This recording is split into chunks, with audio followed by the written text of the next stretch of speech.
Plastic driven noise, yeah, the mess we make. Machine Pun Kelly get caught in the fake. Facts and logic with a twist of chest. Strip it down to truth, yeah, forget the rest. Humor blows the lies right out of the park. Look beyond the shadows that set the dark. Sparks of laughter fire up the night, bringing clarity when they blur the fight. Cut through the chaos, yeah, the tangled lies. Machine Pun Kelly with a set of clear eyes. Truths and jokes gonna rock this show. Step into light where the real facts glow.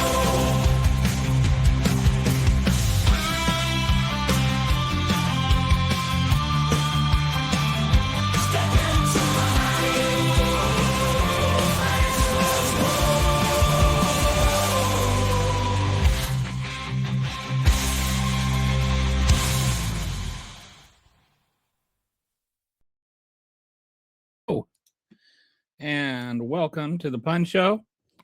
Hope you're having a wonderful day. Sorry I wasn't available to broadcast yesterday, but long COVID had me feeling things that I didn't like feeling, so I just stayed in bed. Anyway, in case you haven't heard, Donald Trump had a speech last night. Sort of like that. It was a very weird, long, ranting, lying speech. He told many lies.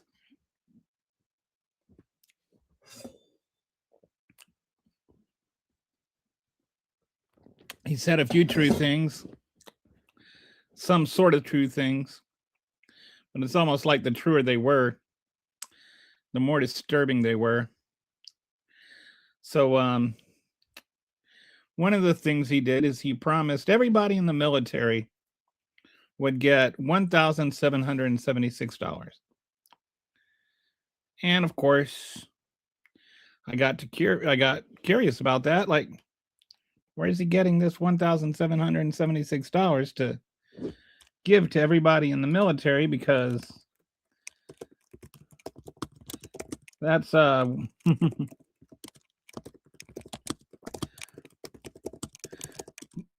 that's going to cost some serious money, right?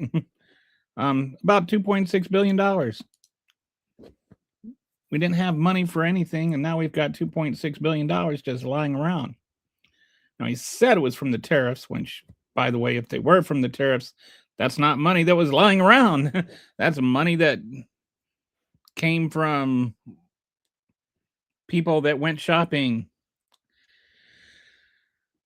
So, like, I wish he would stop referring to tariffs as like money that's been generated or raised. It's money that's been redistributed from poor people to the government. But nope, that's not what's happening. This is, if you haven't heard this, it's money that was supplemental to the housing allowance. If you're ever in the military, you know what the housing allowance is. Some people live on base, some people live off base. Depending on where you're at, you can be waiting to get on base or off base. Some places there's not enough on base housing, so you're kind of forced to live off base until you can get on base. Other places you might be on base because they have plenty of sufficient housing, and you have to wait to get off base. But anyway, if you're living off base, you get a housing allowance. And if you're living on base, you don't get a housing allowance because you don't pay rent. You also get, like, if you're off base, you get a food allowance. If you're living on base, you don't get a food allowance unless maybe you're in base housing, or like if you're in base housing versus in the dorms. If you're in the dorms, you get a meal card and you go to the chow hall and you get your food there. It's all, you eat for free, but just where you eat is a little bit different. Well, this is right now, there are people that live off base that are in the military, and they pay their rent based on the housing allowance. And the housing allowance depends on where they live. Like, If you're stationed in Minot, North Dakota, you might not get as much housing allowance as if you're stationed in San Diego, because rent is higher in San Diego than in North Dakota. Now, with rent prices going up the way they are, in the One Big Beautiful Bill Act, one of the things they did, which was actually a good thing, is they actually gave people that were faced with these higher rents, they gave them a supplement to their housing allowance, which, by the way, that's the word that they use. So they're not afraid to use the word supplement when, certain things happen. And so they might get like $200 or $300 extra a month. And this was just for the people that were living off base. What Trump decided to do is he was going to reallocate this money and was going to give everybody a full year's worth of it with $1,776, which was not, like based on how much money they had. It's just based on 1776 and pseudo patriotism and all that kind of nonsense. All right. So now you have people that weren't going to get money at all. If they were living on base, they have no reason to worry about this extra housing allowance. And the people who were getting an extra housing allowance get it all up front, but now they have to like distribute it throughout the whole year and be sure they don't spend it ahead of time. And they may not get enough now. Maybe they don't make, if they, they were getting $300 a month. Well, that's $3,600. Now they're only getting $1,774 because the guy that's living on base got them. So that's my first problem with this, is people that actually needed that money aren't going to get enough. And secondly, people that didn't need it are getting it, which, I'm fine with Christmas bonus going to military soldiers and airmen and seamen and all that, if it's not being taken away from military airmen and soldiers and seamen.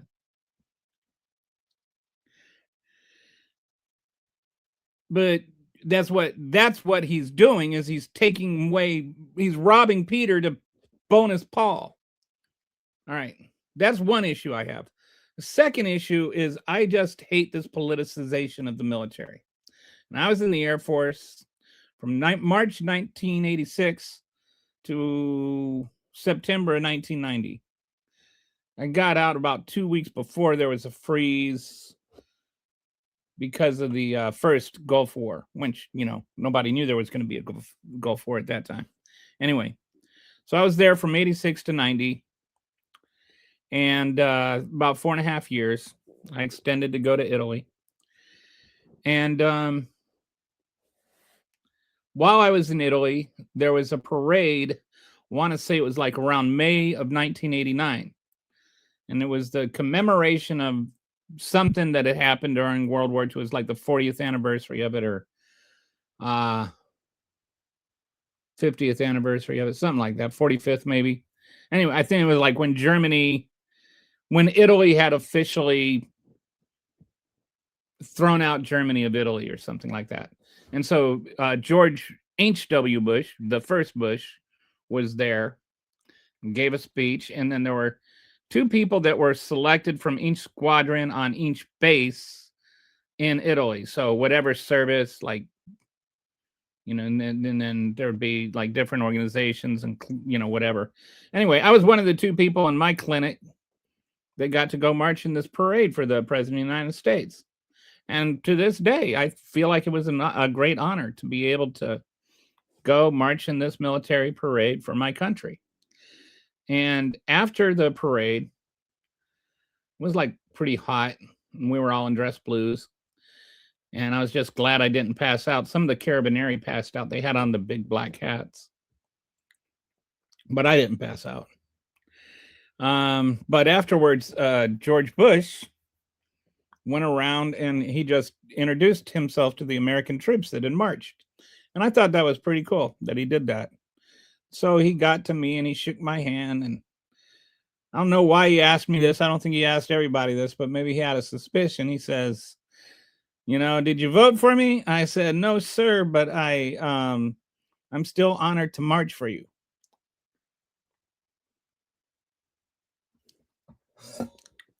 And he was like, thank you for voting. That's the important thing. You did your duty, something like that.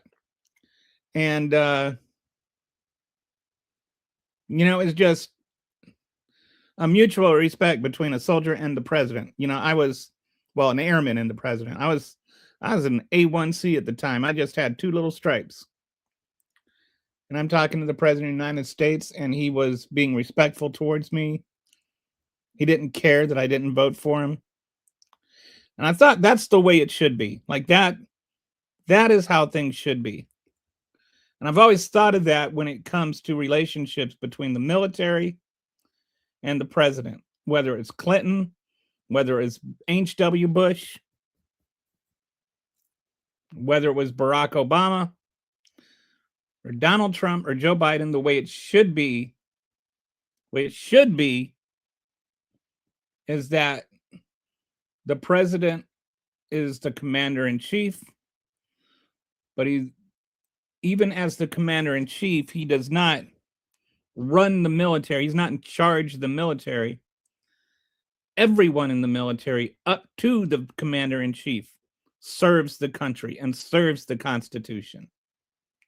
We do not serve the president. He's the chief servant of the military. And that's how it should be.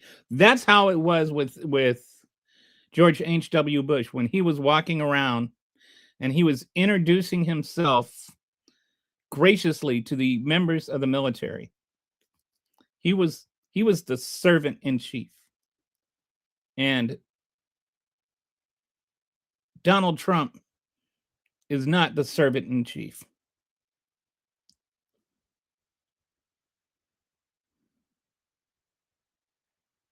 So when you have Donald Trump sitting there writing these checks to take away money from some service members to give it to other service members and then get up and crow about it like he's done some magic thing, like somehow this is because of him that all these people get all of this money. I just find that kind of disgusting. I don't like the idea of a military that serves the man. I like the idea of a military that serves the country. So that aspect of it, just from a veteran's viewpoint, that's mine. And a veteran, by the way, that was honored to march in a parade for a man he did not vote for. So it's not political. All right. So then what were some, so there were so many lies that he told last night that it's almost not even worth going into all of them. He went back into his bag and he talked about the prices coming down 27,583% or whatever it was. And prices are not down at all.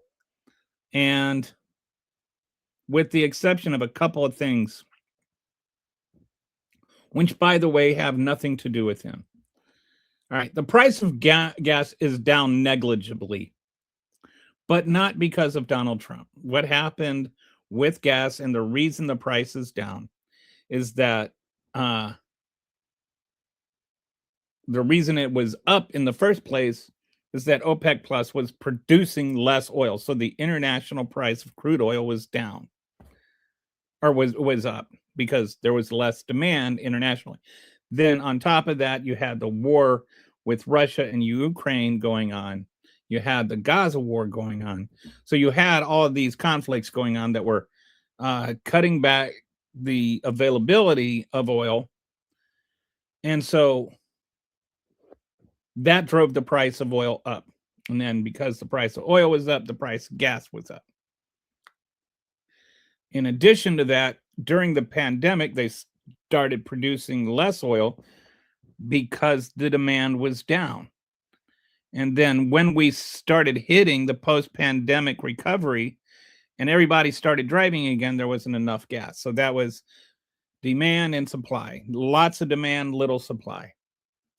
Well, since Trump has been president, and not actually just since Trump has been president, for like the last year of Biden's presidency too, OPEC Plus started producing more oil, which started driving the price down. It was already on its way down long before Trump became president again. And it's gone down a little bit since Trump became president, but not because Trump became president. You hear me say it all the time. Correlation is not causation.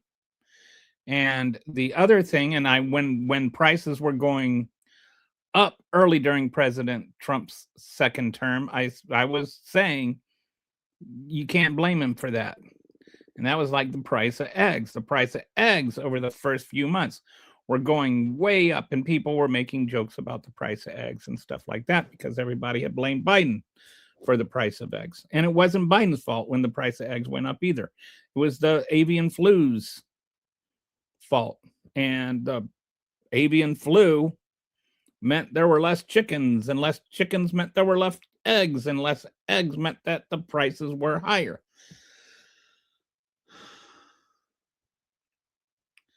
The reason the price of eggs started to come down a little bit, and ironically, this is something Trump gets credit for, but it's not something Trump wants credit for, is that he started importing eggs. And, so this guy is starting off all these tariff wars, but the reason, these trade wars is, and all of that, but the reason the price of eggs went down is because we were importing more eggs, which meant more supply. Demand was the same, so that drove the price of eggs down. That's why they went down. Is the opposite of what he's trying to talk about his policy being. But whoever decided to do that decided the right thing. Maybe he never knew about it. So we got some comments here. All right.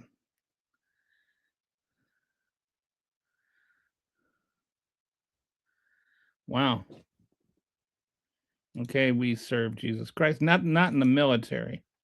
And President Obama, not in the military. No matter who president. Okay. That is a belief. BJ, you're cray cray. Okay. Just gonna skim through these. Approval rating is 36%, which makes you wonder what's wrong with those 36%. I love your look. I feel sorry for you. I'm not going to be the first. I'll be the first person in the world to tell you I'm not the most attractive man. Failed to prosecute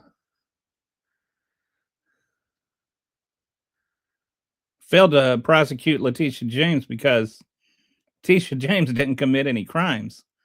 Can't get the grand jury to agree. Failed to prosecute James Comey because James Comey didn't commit any crimes. This is the thing that, like people like they were all like lawfare this and lawfare that about Donald Trump. Donald Trump committed crimes. Like that's why he got prosecuted. He didn't get prosecuted because of the Biden Justice Department. He didn't get prosecuted because of Letitia James. He got prosecuted because he committed crimes. He's a criminal. Of course he got prosecuted. At least you're truthful about gas. I try to be truthful about everything. I really do. So the inflation actually put together, I hopefully was trying to, all right. Let me see if this my artifact is good to go yet.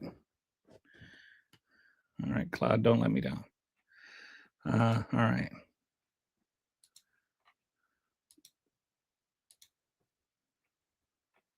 Let's try this.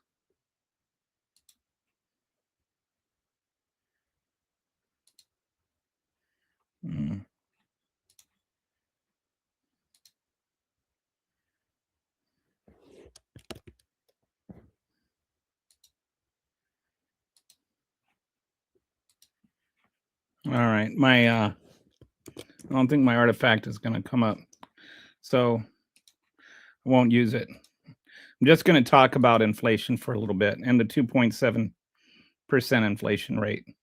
And why I don't trust that 2.7% inflation rate. And there's a lot of good reasons for it. Number one,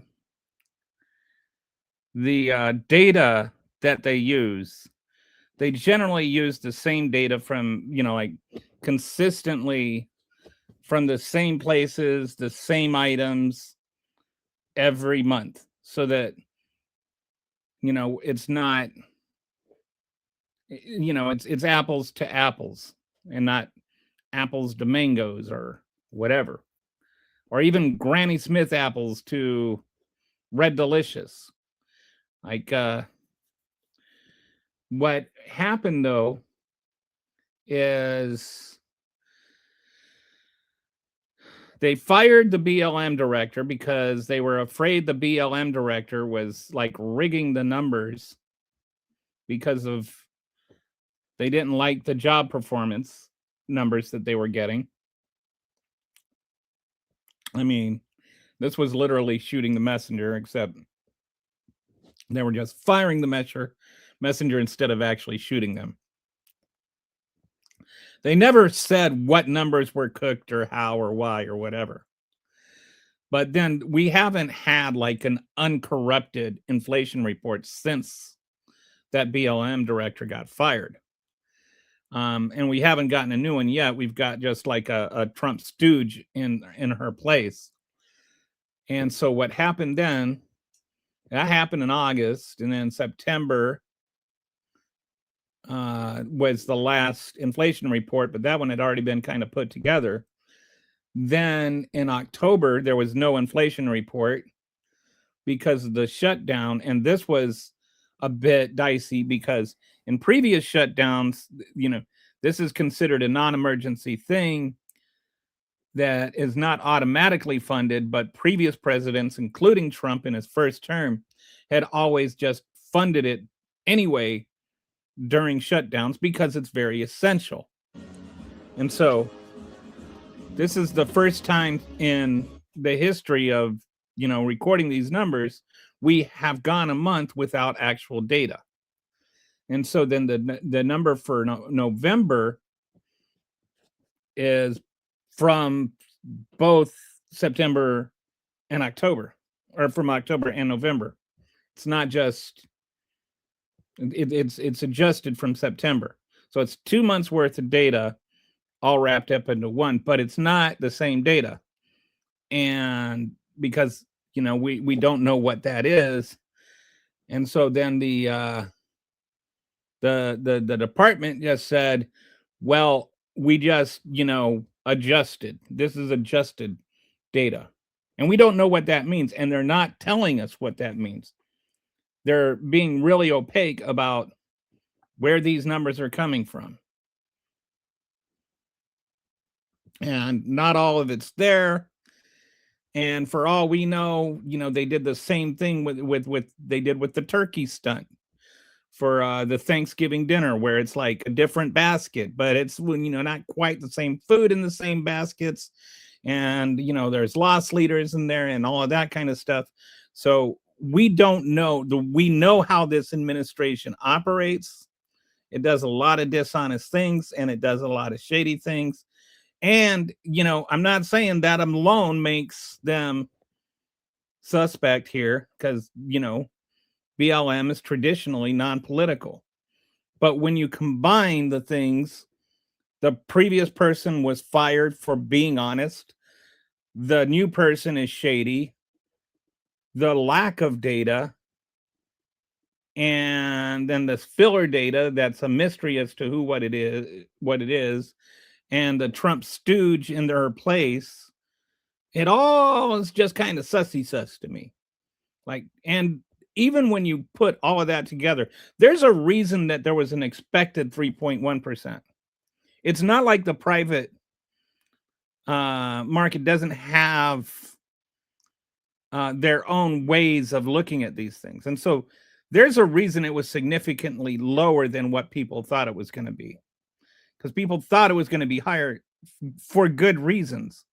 And if you've gone shopping, you probably know that prices are not coming down. But also, 2.7% doesn't mean prices are coming down. 2.7% means prices are going up. And they're still going up faster than 2% is what you would want. And in addition to that, we've got this inflation is, or unemployment is the highest it's been in 4 years. And in addition to that, the net number of jobs gained since like the whole trade war was announced is like zero. We were up a couple of months and we've been down, and then we've had job adjustments, but basically we haven't had new jobs.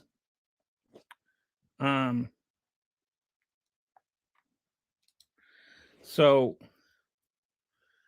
I'm not sure what inflation was, but there are all kinds of reasons to not believe that what is being presented is the actual inflation rate. And it's probably going to be a couple of more months before we know what inflation is really looking like. But I wouldn't read too much into 2.7% right now, because that seems like way too low to me. Okay, so why do Democrats want so badly to bring criminals into our country? I have no idea what that question is supposed to mean. Why do you think Democrats want so badly to bring criminals into our country? Like, why do you believe that is happening? I think would be a fair question to ask. Because would you tell me what criminals that Democrats want to bring in? Would you let me know how you arrived at that conclusion? I'm happy to have the discussion with you. I don't have a big show plan today, so I'm open. I just wanted to leave this one open because I've had a steady stream of people that think differently on the show, and usually I've got a thing that I've got all planned out. But I'm open. I'm open to hear what is your belief based on? Why do you think Democrats want to bring criminals into our country? Have you heard anybody like go out and campaign that we need to bring criminals into our country? Okay, so we got you're an idiot here. I do congratulate you on your appropriate use of an apostrophe. I think, now if we can think, you should probably have an exclamation point at the end of that. But what makes you think I'm an idiot? What did I say that's idiotic? Do you have anything specific to address? Because, again, totally open to discussions here.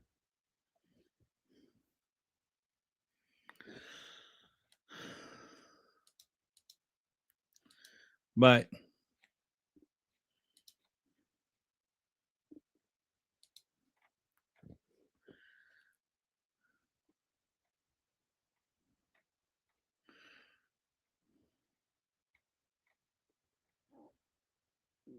what do you think? Is the economy going to be doing better? Is it just going gangbusters? Why is inflation rate or the unemployment rate going up? Because I thought once we started getting rid of all these undocumented people that were taking our jobs, those jobs were going to start coming back. And what's interesting is if you look at the jobs that have been created, because where there's jobs being lost and there's jobs being created, and the jobs being created are in the fields, in the areas where undocumented migrants were working.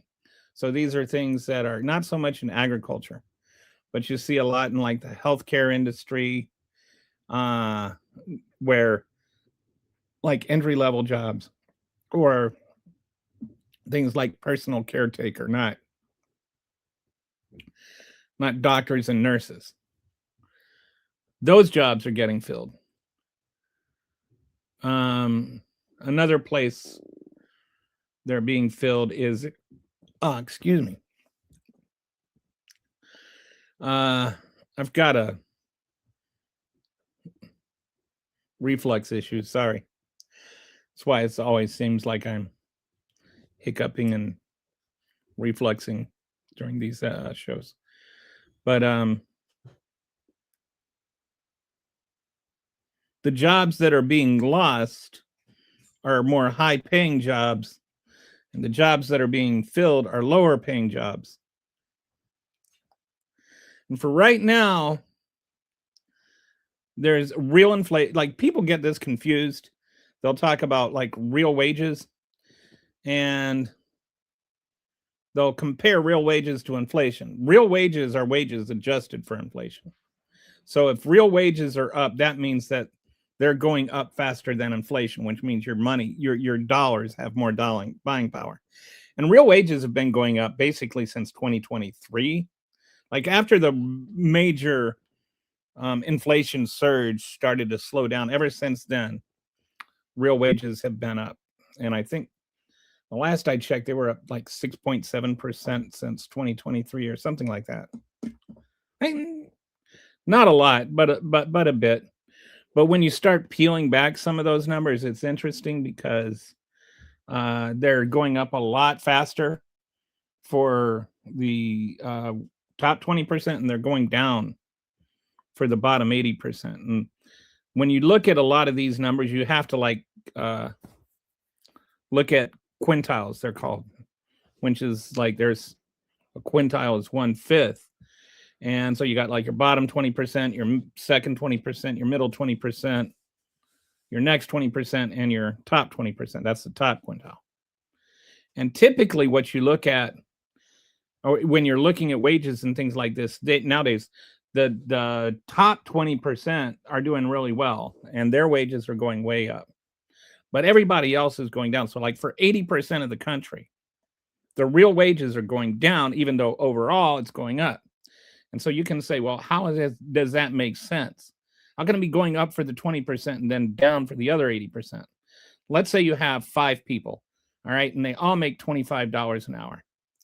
And then one of them gets promoted, and now he's going to make $50 an hour. But the other 4 each lose $5 an hour to compensate for his $50 an hour. All right. That means that the average wage went from a cumulative $125 an hour and is now $135 an hour, or $130 an hour. The average wages actually went up because that guy got everybody else's $5 plus another extra $5. The average wage went up, but for 80% of them, their wages went down, which is why you also want to look at like median wages. So when you look at the median wage, it's going down, adjusted for inflation, versus the average wage. And this is like one of those ways that you see both sides do it. Well, they'll play with the numbers by using percentages. Are really easy to monkey around with and kind of leave people to these, like, crazy conclusions. Like, one of the ones they like to use is that the assaults against ICE agents are up like 1,300% or whatever craziness they say. And it's like the actual number of people, they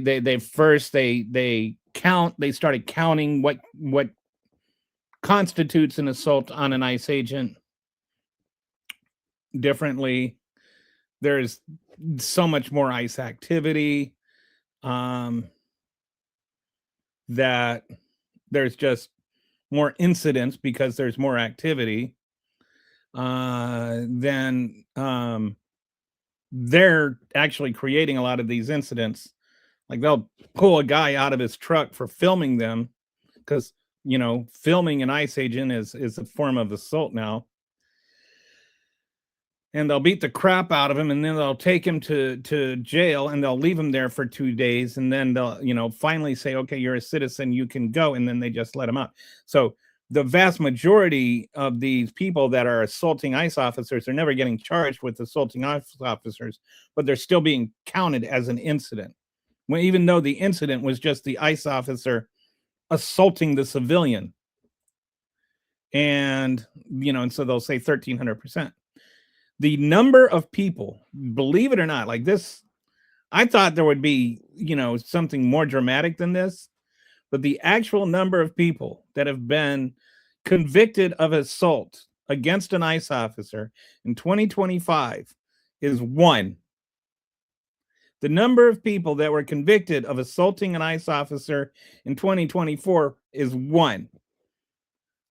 Assaults against ICE officers are really, really rare. So if there were 23 assaults against ICE officers this year, that would be up 2,300%, right? Like, that's how they when you see them saying this percentage,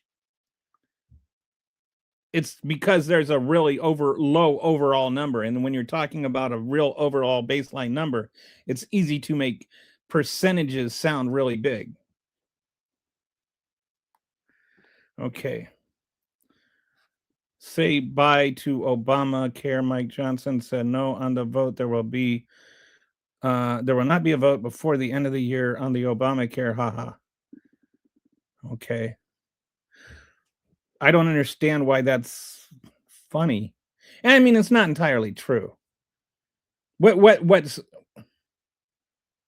happening is not Obamacare is going away. A lot of people are like misrepresenting this on both sides. What's going away, and at least temporarily, are the subsidies extension, or like the additional subsidies that were awarded during the pandemic.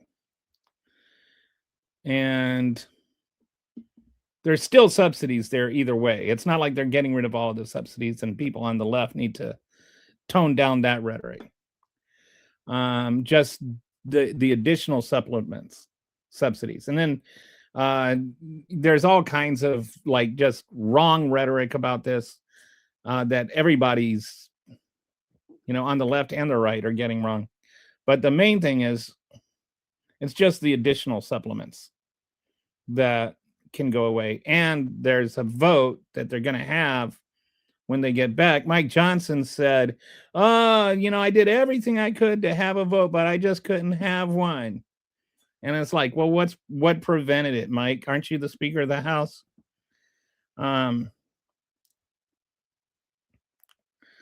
Okay, we've got Raymond. So anyway, when we resume the House, there will be a vote because they signed a discharge position, which forces a vote. There's just not time to vote for it now, which is what the Democrats were saying, by the way, when they were having the holdout. They were saying there's not going to be enough time. You keep saying, oh, well, we'll do it when there's, but right now we will have a whole month. And now they're like, oh, why haven't the Democrats done anything about it before? Why haven't the Republicans done anything about it before? It's been 15 years. Like, both sides can say the same thing on this. And I just want to say, why the heck couldn't you guys sit down and talk about this? You knew that everything was going to come up more than a year ago. Why do you have to procrastinate everything? Like, every time, like these shutdowns happen or whatever, why do you have to wait until the last minute to have a discussion? Like, why can't you just do your stupid jobs? I think, what is it? How many days has, how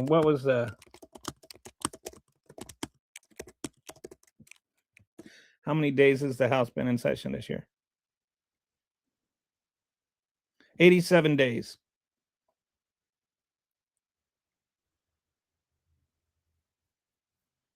$87 days. Imagine a job where you only have to work 87 days a year and you get like 180 grand.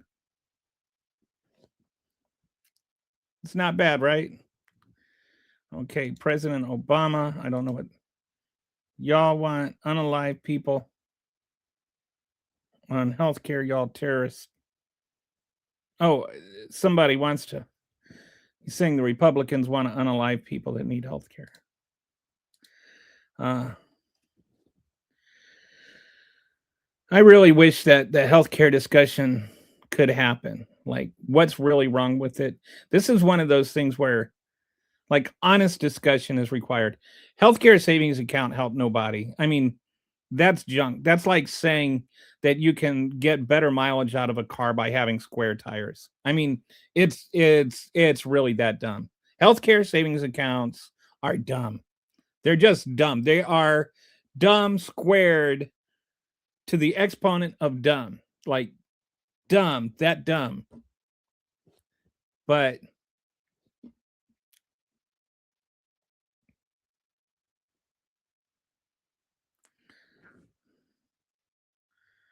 so this guy I don't know.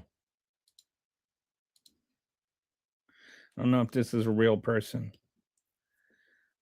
Sounds like somebody that's trying to pretend to be a black person and trying to pretend that he is on welfare and being anyway.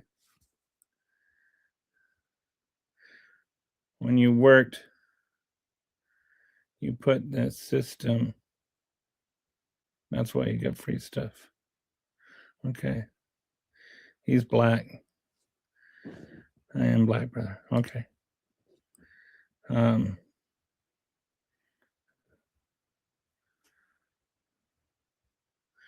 Sorry, but when I see things like this, it sounds to me like you're trying to create a racist trope and pretend to be that.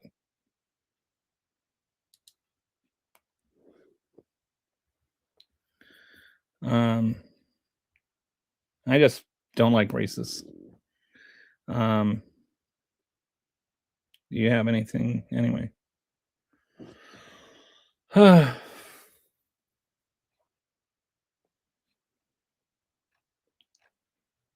Never did hear back from the one guy. Who was that guy?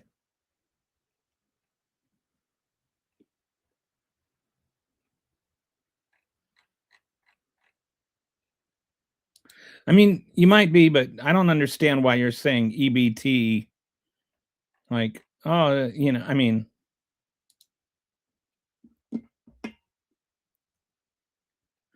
it's the truth. That's the problem. Americans hate the truth. What is the truth?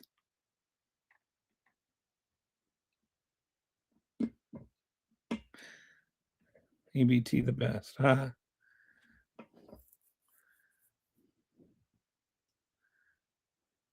don't know what that's supposed to mean.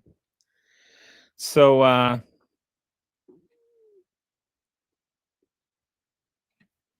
boy. What happened to that one guy? So what anyway? Anybody want to talk about the economy?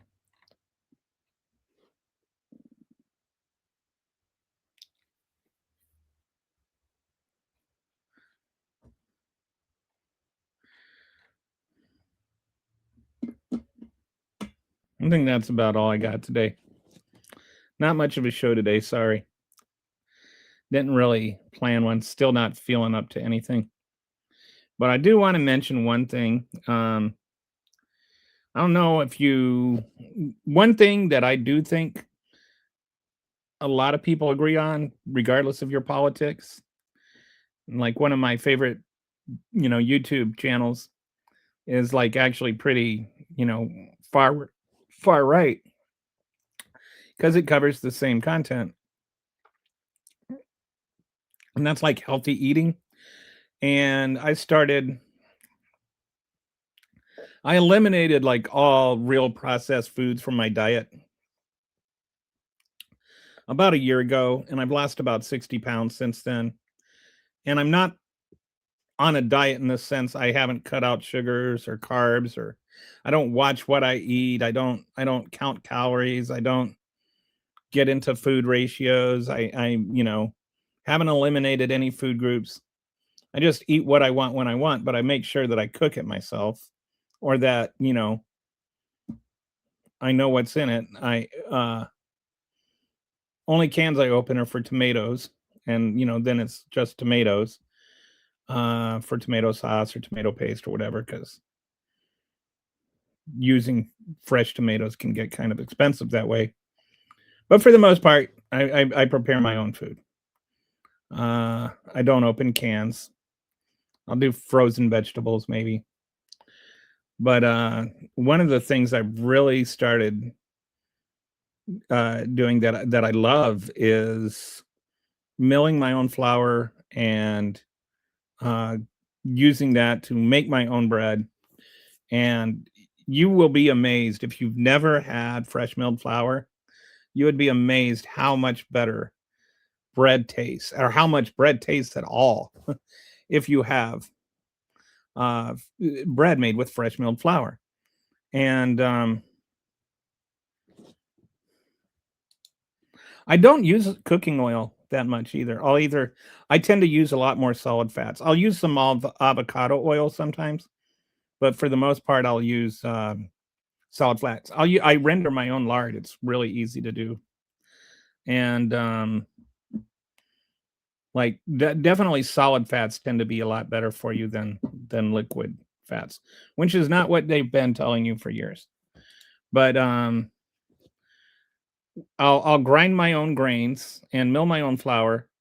And there's if you go to Zur, is a great place to get your own grains, and I'll drop a link for that, that you can get a discount. I'm an affiliate there, and so I just want to mention this. Or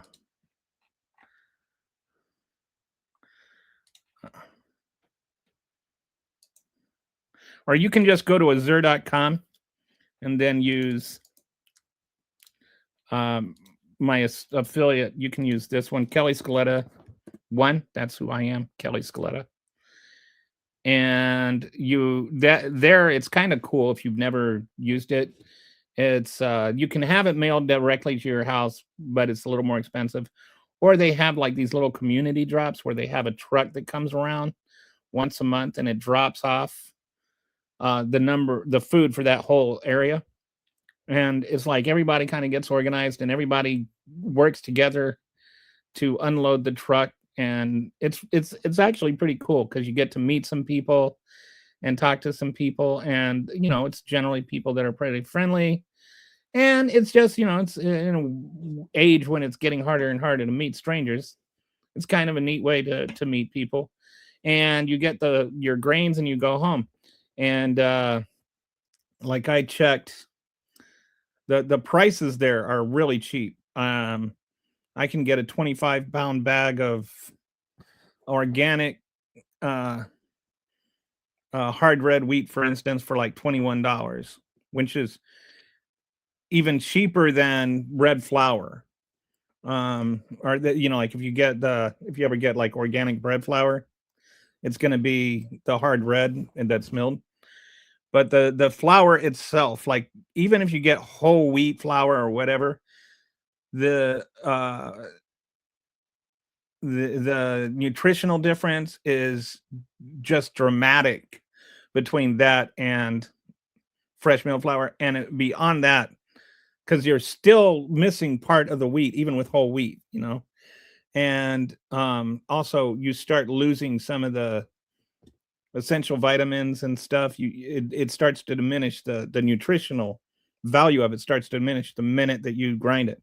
So like with me, within 5 minutes of grinding it, it's already being made into dough. And so I get all my grains from Azur. I used to get them from Amazon, and I did a shopping cart in Azur, and it was like $108 for over 100 pounds of grain.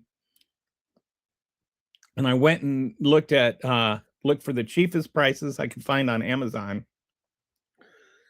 and the same order would have been $268 from Amazon. So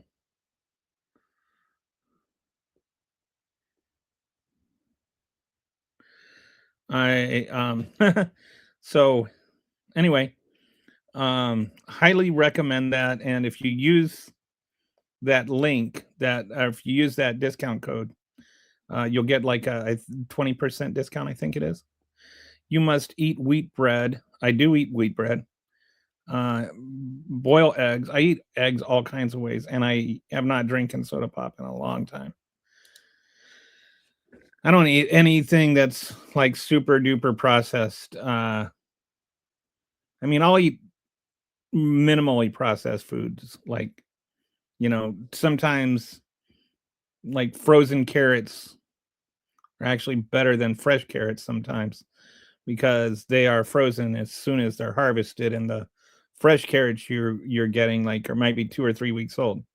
So sometimes the frozen food and frozen berries are actually better than the fresh berries if you're okay with them having been frozen. Sometimes, you're making stuff that you want them to have not been frozen.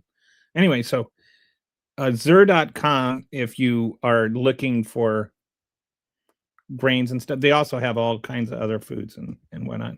And then the other thing is, so I've been making my own bread for like a year, and recently I was always using my KitchenAid stand mixer, and it would get real hot when I was using it.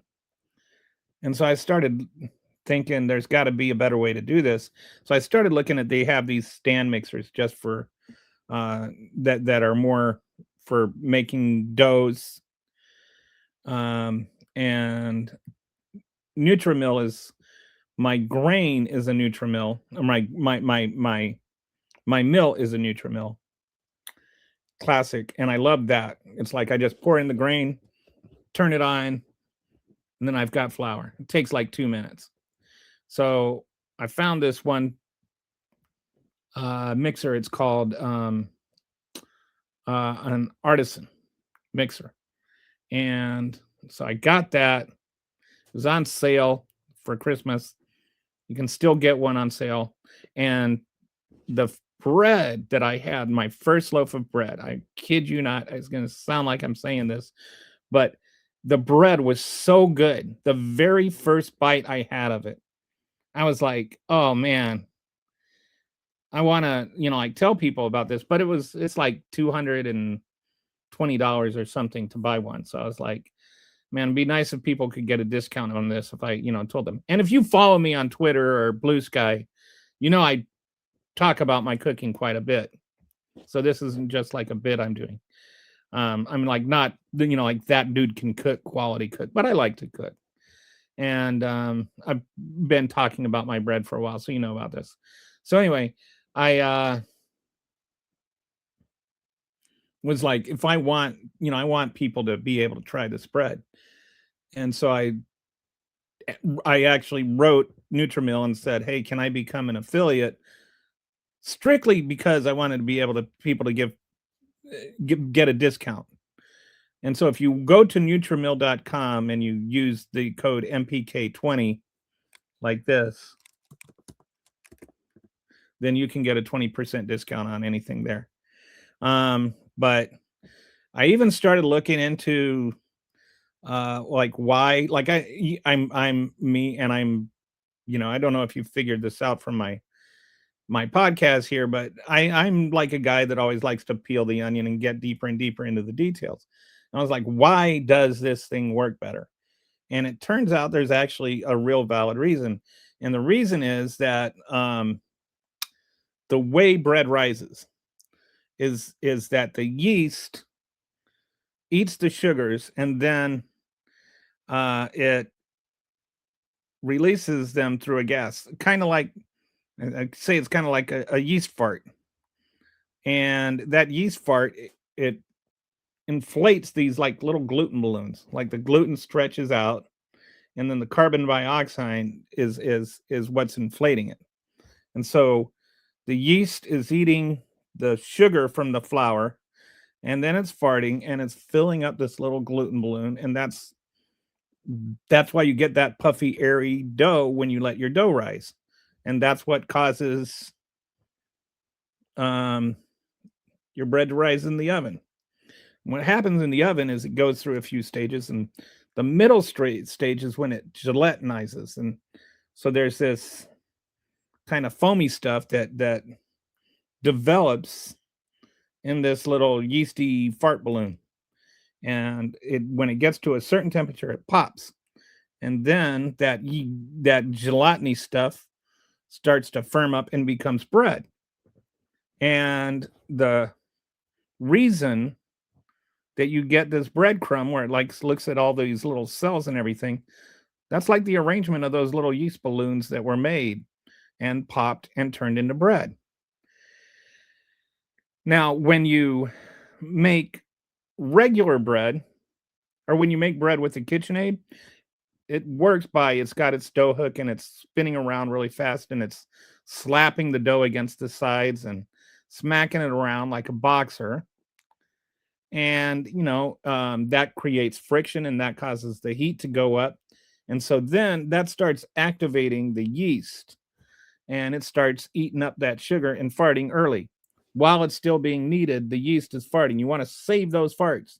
Like, every yeast fart is precious, but what happens is you waste a lot of those yeast farts in a KitchenAid. And and then also, because of the way it's being kneaded, it's developing unevenly. So you're getting all these balloons, but they're going all over the place. They're all different sizes, and you know, that's when you look at your crumb and you get like big holes in your bread, or the uneven crumb. That's because when it was in the resting stages, it wasn't even. But the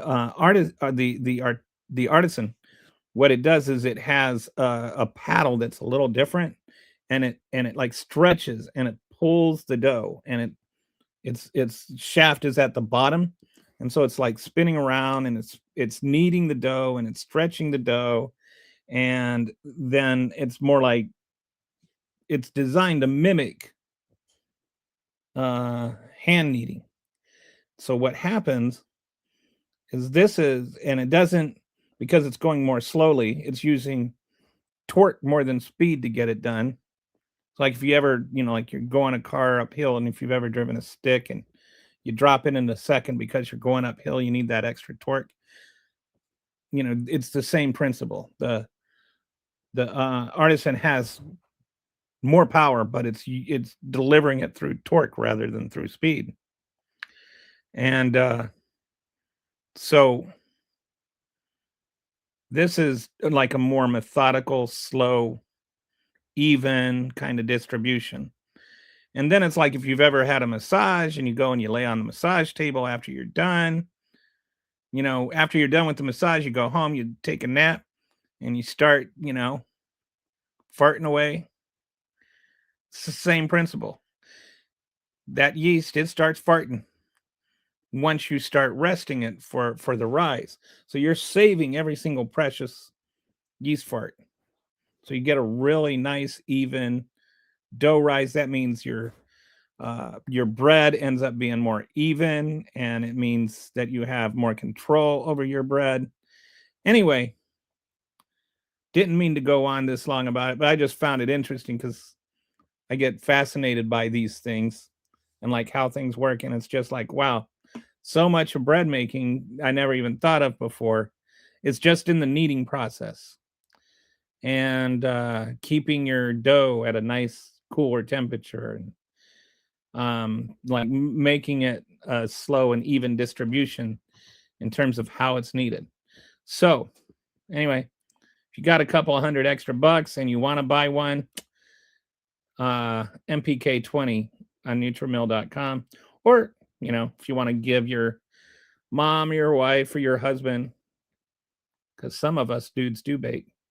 Anyway, you want to give somebody that does the baking in your life a nice little gift, then they would appreciate this. Anyway, that's enough for today since we're not getting any more comments. But I do appreciate y'all.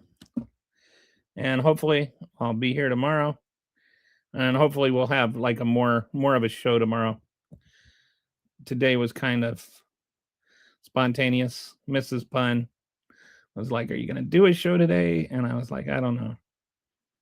Last time I did one when I wasn't feeling well, it did not end well. But all right. Thanks, guys, for joining me. I will talk to you tomorrow.